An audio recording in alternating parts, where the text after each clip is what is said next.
Hello everyone, मैं एना for BCom student में आज आपके लिए बहुत इंटरेस्टिंग वीडियो लेके आई हूँ जिसके अंदर हम करेंगे profit and gain of a business और profession short question answer of इसके एग्जामिनेशन क्वेश्चन हम पिछले वीडियो के अंदर कवर कर चुके हैं। अगर आपने वो वीडियो नहीं देखी तो मैं लिंक डिस्क्रिप्शन में डाल दूंगा, आप जाके चेक कर सकते हैं। और अगर आप चैनल पे नए हैं तो पहले चैनल को जाकर सब्सक्राइब करो, बेल आइकन प्रेस करें फॉर न्यू अपडेट्स। तो हम स्टार्ट करते हैं short question answer of profit and gain of a business और प्रोफेशन।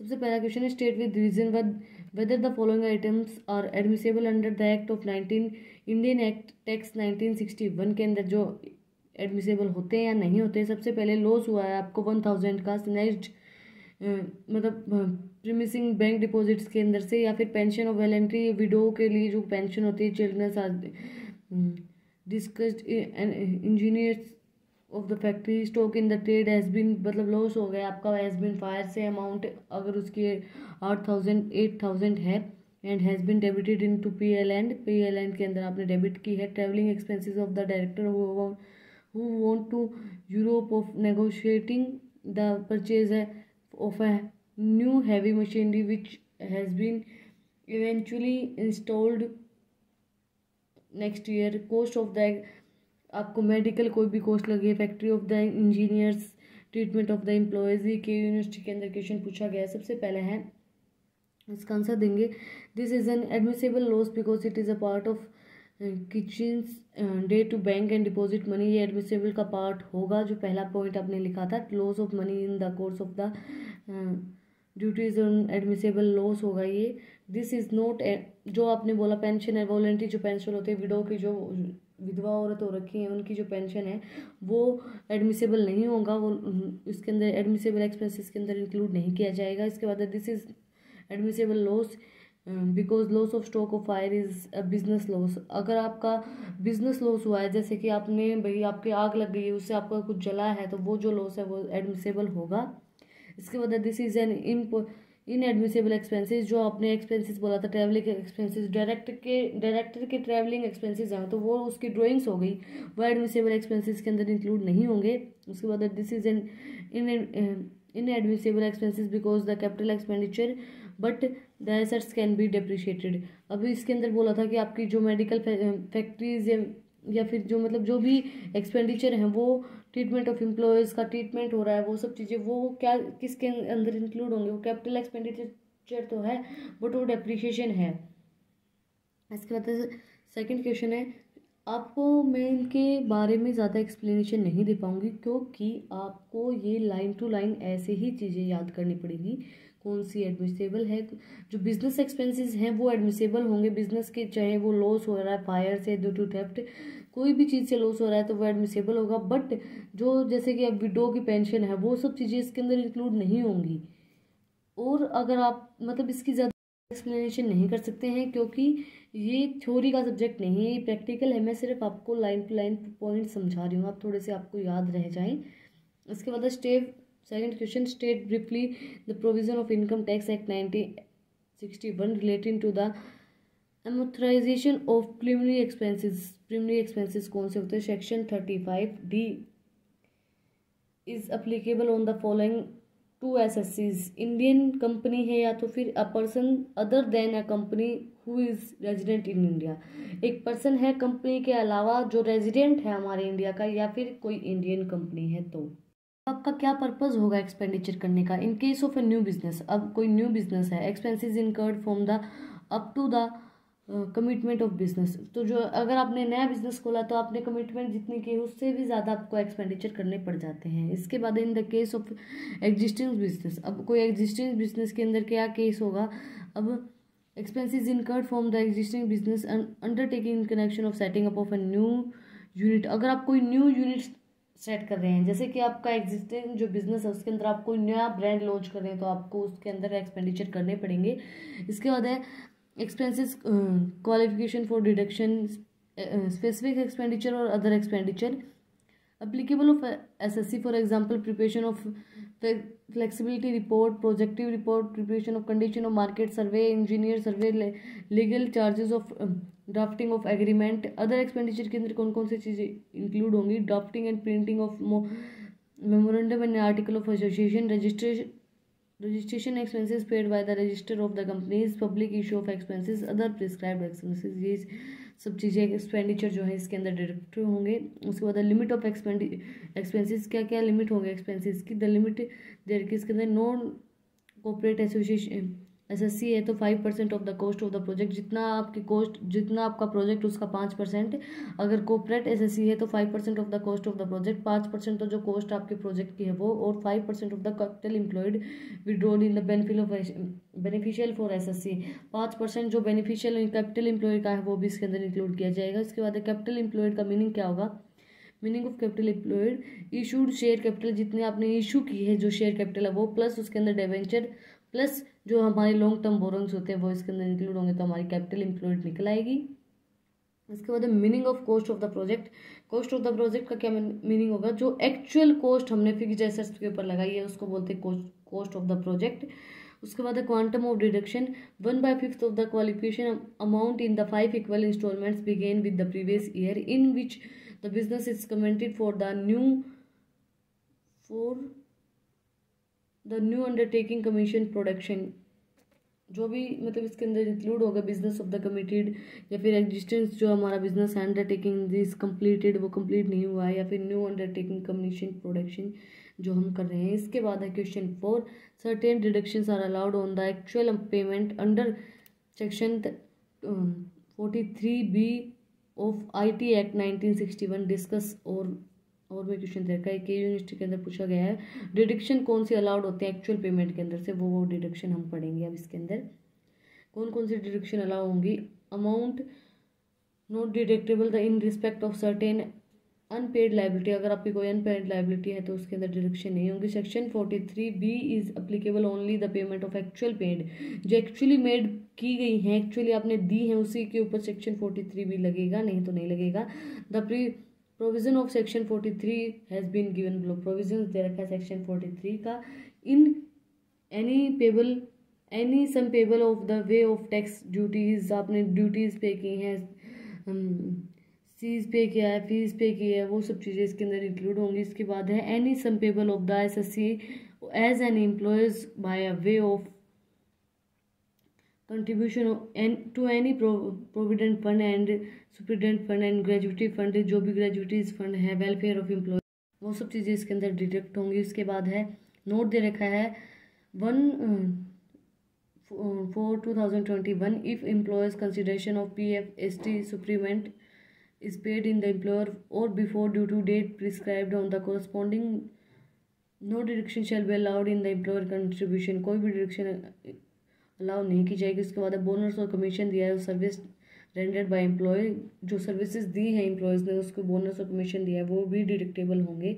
इसके बाद है any sum payable of the assessee as a on loan और borrowing from a public financial institution और स्टेट फाइनेंशियल कॉर्पोरेशन और the state industrial investment corporation, कोई भी same payable SSC ने कोई पे किया है, लोन्स या बोरोइंग फाइनेंशियल इंस्टीट्यूशन से कोई भी लोन लिया है, स्टेट फाइनेंशियल कॉर्पोरेशन से कोई लोन लिया है, वो सब चीज़ें इसके अंदर डिडक्टेबल होंगी। उसके बाद interest on any loan for advance for the schedule bank of a cooperative bank from the primary agriculture credit society as a cooperative agriculture and rural development banks से आप अगर आपने कोई भी लोन लिया है, एडवांस पे आपने कोई लोन लिया है, वो भी डिडक्टेबल होगा। उसके बाद any sum payable by an employer in the leave of leaves of a credit to the employer, आपने लीज पे कोई भी चीज़ ली है क्रेडिट के ऊपर एम्प्लॉयर से, तो वो भी आपकी डिडक्टेबल होंगे। Any sum payable of the assessee, आपने कोई भी एसएससी को चीज़ पे करनी है, if the amount is paid I the relevant previous year on any before the date of finishing the return of the income, the deduction will be allowed in the relevant previous year.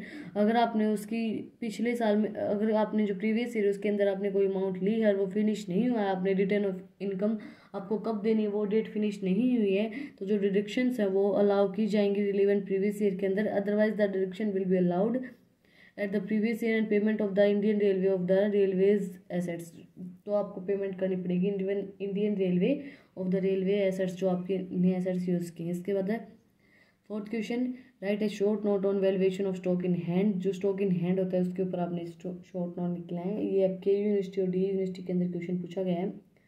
There is no provision in income tax act valuation of the stock in the India, कोई भी provision नहीं बनाया गया है कि आपको valuation of stock in hand पढ़ें। In order to make valuation of stock in hand generally principle of the accounting is followed. Principle generally accounting principles जो फॉलो किए जाते हैं वो प्रिंसिपल क्या होंगे?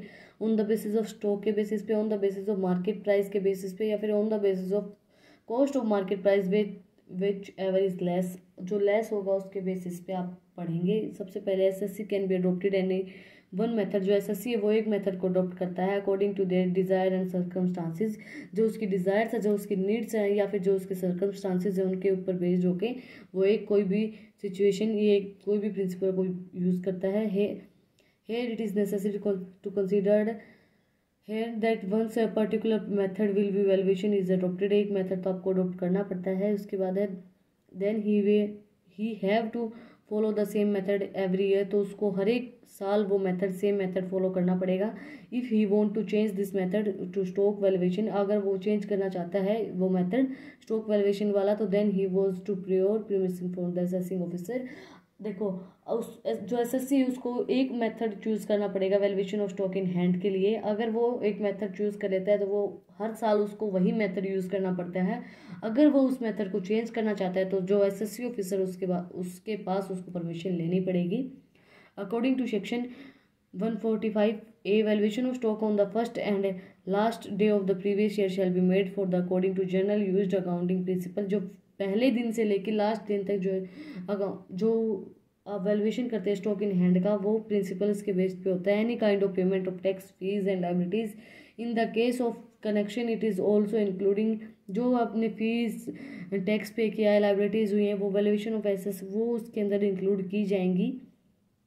इसका the such conversion shell be made in the section 2 subsection 47 and liable to tax pay under the capital gain valuation of the bank stock is made at the cost in the balance sheet according to the Banking Regulation Act and valuation of the same investment is also made in the cost price and the market price। जो investments है वो coast price या market price के ऊपर करी जाएंगी, which ever is less, जो less होगी उसके ऊपर। इसके बाद है this method is suitable in the register of only it can be not be registered on the basis, ये कोई रजिस्टर नहीं है, दिस मेथड इज सुटेबल। अब इसके बाद fifth question, in which situation auditing of accounting is compulsory, clarify. Auditing of accounting compulsory क्यों होती है, किस सिचुएशन में होती है?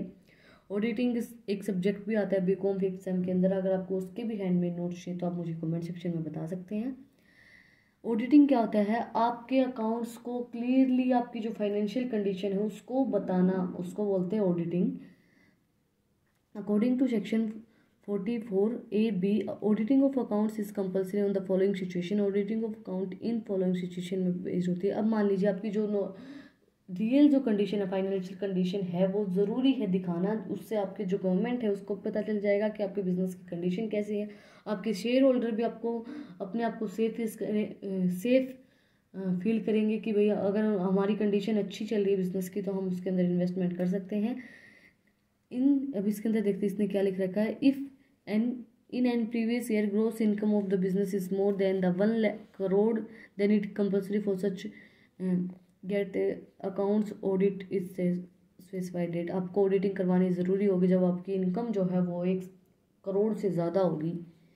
The finance act 2020 has registered the limit of 1 crore and to 5 crore with agreed of, मतलब उसने जो फाइनेंस एक्ट है उसने ये बना रखा है कि 1 करोड़ से लेके 5 करोड़ तक आपकी एग्रीमेंट है। आपको अगर आपकी इनकम इतनी होती है तो आपको ऑडिटिंग करवानी ज़रूरी होगी। Receipt of the case less than 5% of the total receipt of the previous year and payment of the cash of less than 5% of the total payment during the previous year। Note क्या दे रखा है? Receipt shall be including all receipt, example sale of the goods, sale of the investment, sale of the scrap amount, receipt of the advance। Similarly payment shall be including all payments of raw material, purchase of assets, advance जो आपने purchase किए हैं assets advance के अंदर वो सब चीज़ें payment.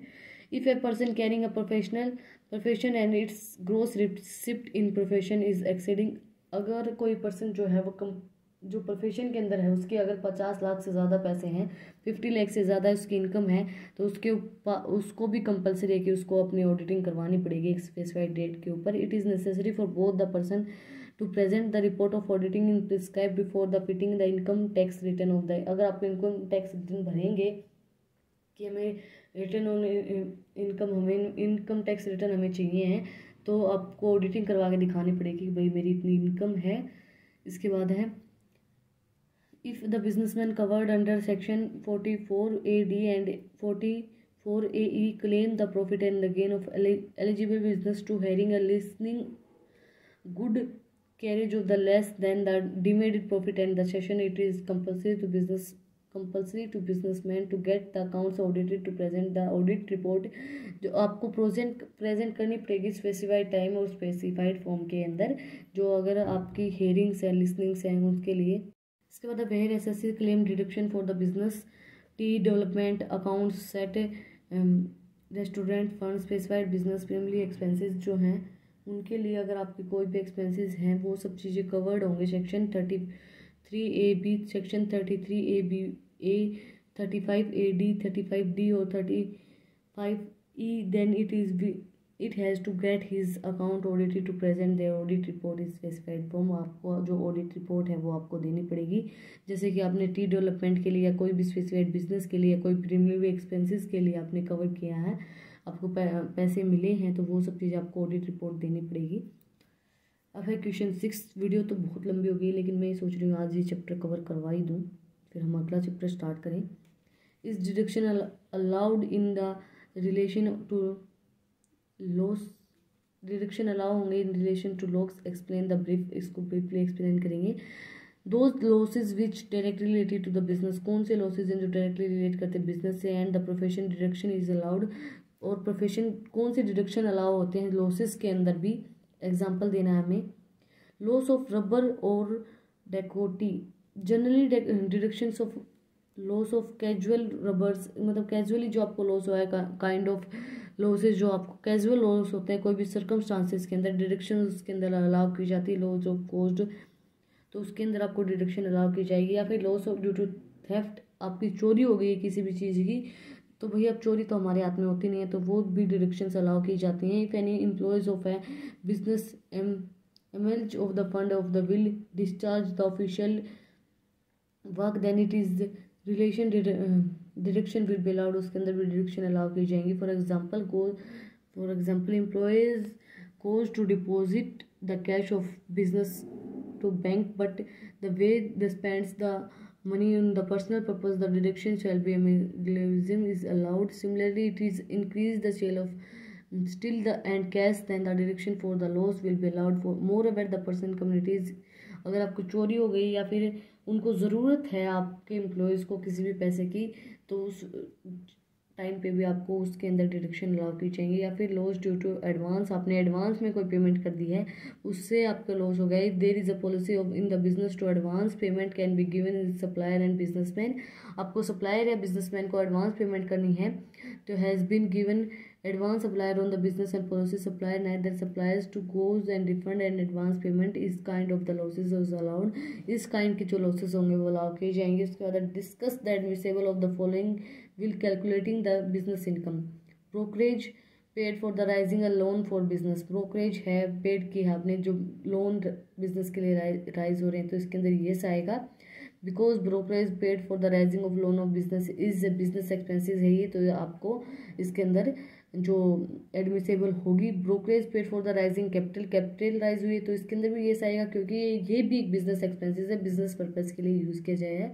उसके बाद penalty paid for the custom authorise by the violating custom rules, आपने कस्टमर रूल तोड़े हैं तो वो चीज़ें इंक्लूड नहीं होंगी क्योंकि business in no business violating the rules of the any act in the permissible, ये प्रिमिसिबल नहीं होगा, इसका जो आपको पेनल्टी है वो पे करनी पड़ेगी। उसके बाद है OYT own your telephone deposit installment, जो आपने न्यू टेक्निक्स यूज़ किए उसके अंदर यस, बिकॉज ये एक बिजनेस पर्पज़ के लिए है और ये जो है वो न्यू टेक्नोलॉजी एडमिनिस्ट्रेबल एक्सपेंसेस के अंदर आएगा। Fees paid for the lawyer for the drawing partnership deed के लिए आपने फीस पे की है, पार्टनरशिप डीड आपने बनवाई है लॉयर से, तो उसके अंदर भी यस, जो फीस आपने पे किए है वो बिजनेस एक्सपेंसेस है, हैंस इज एडमिसेबल होंगे और कैलकुलेट किए जाएंगे बिजनेस इनकम के अंदर।